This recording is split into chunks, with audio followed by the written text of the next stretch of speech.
त्यांच्या सर्व नागरिकास सामाजिक आर्थिक व राजनैतिक न्याय विचार अभिव्यक्ती विश्वास श्रद्धा व उपासना यांचे स्वातंत्र्य दर्जाची व संधीची समानता निश्चितपणे प्राप्त करून देण्याचा आणि त्या सर्वांमध्ये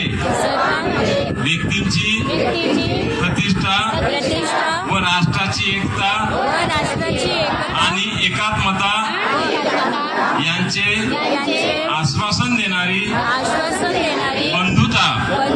प्रवर्धित करण्याचा संकल्पपूर्वक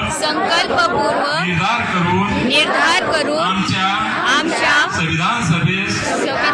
आज दिनांक 26 नोव्हेंबर 1949 रोजी याद्वारे हे संविधान अंगीकृत आणि अधिनियमित करून